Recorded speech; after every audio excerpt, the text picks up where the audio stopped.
Bien-aimés dans le Seigneur, nous vivons dans un monde rempli de défis spirituels, de fausses doctrines et d'oppositions.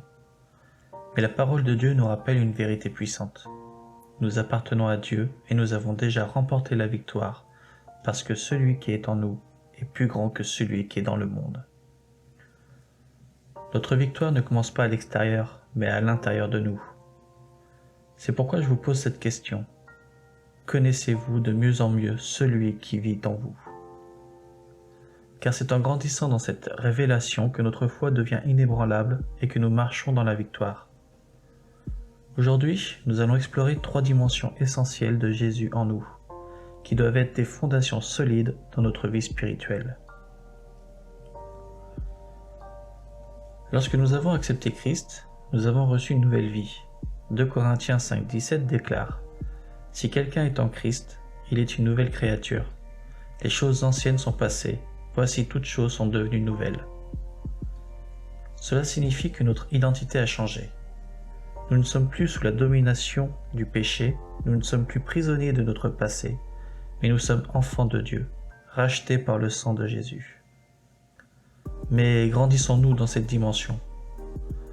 Vivons-nous avec la conviction que nous sommes réellement sauvés et pardonnés? Marchons-nous dans la liberté que Christ nous a donnée? La victoire commence par cette assurance inébranlable. Je suis sauvé, je suis à Dieu, et rien ne peut me ravir de sa main. Accepter Jésus comme sauveur, c'est une chose, mais le laisser être Seigneur de notre vie en est une autre. Il ne veut pas seulement nous sauver, il veut nous transformer. Galates 2,20 dit « J'ai été crucifié avec Christ, et si je vis, ce n'est plus moi qui vis, c'est Christ qui vit en moi. » Quand Jésus est Seigneur est en nous, nos pensées, nos choix et nos actions sont guidés par lui.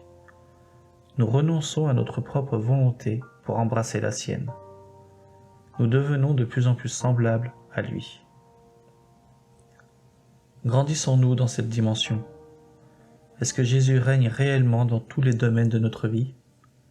Y a-t-il encore des domaines où nous résistons à son autorité?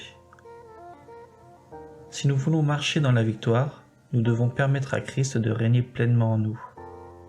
Un chrétien transformé est un chrétien victorieux. Enfin, Jésus en nous signifie que nous avons reçu sa puissance pour vaincre. Celui qui est en nous est plus grand que celui qui est dans le monde. Romains 8,11 déclare « Et si l'esprit de celui qui a ressuscité Jésus d'entre les morts habite en vous, celui qui a ressuscité Christ rendra aussi la vie à vos corps mortels par son esprit qui habite en vous. » Cela signifie que nous ne sommes pas seuls face aux épreuves, aux tentations et aux attaques du diable. Nous avons l'Esprit de Dieu en nous. Grandissons-nous dans cette dimension? Vivons-nous avec la conscience que nous avons l'autorité en Christ? Utilisons-nous les armes spirituelles que Dieu nous a données? La victoire ne vient pas par nos propres forces, mais par celui qui vit en nous. Il nous donne la puissance de triompher dans chaque bataille. Bien-aimés, notre victoire commence à l'intérieur de nous. Plus nous connaissons celui qui vit en nous, plus nous vivons dans la liberté, la transformation et la puissance. Alors aujourd'hui, demandons-nous, suis-je certain de mon salut? Ai-je donné à Jésus la pleine autorité sur ma vie? Est-ce que je marche dans la puissance qu'il m'a donnée? Si nous grandissons dans ces 3 dimensions, nous serons inébranlables et nous vivrons pleinement la victoire que Dieu nous a promise. Que le Seigneur vous fortifie et vous remplisse de sa présence. Amen.